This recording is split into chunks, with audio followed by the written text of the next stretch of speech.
In this video, I'll show you how to get more credits in the Base44 app using 3 different methods to add credit points to your account. So, let's get started.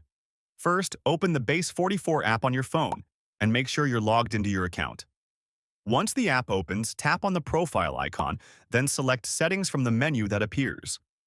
On the Settings page, look for the Credits option and tap on it. Here, you'll be able to see your current credit balance.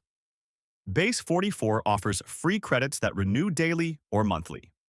Simply wait for the renewal time, and once it's completed, the credits will automatically be added to your account. You can also earn more credits by inviting your friends and family.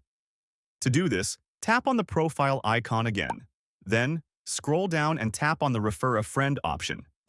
Now, you'll see a referral link on your screen. Copy this link and share it with your friends. When they sign up and publish their first app, you'll receive free credits as a reward. If you need more credits, you can upgrade your subscription plan. Go back to your profile page and tap on Upgrade your plan.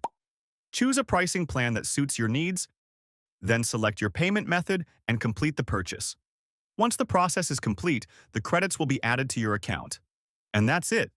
These are the 3 ways to get more credits in the Base44 app. Thanks for watching.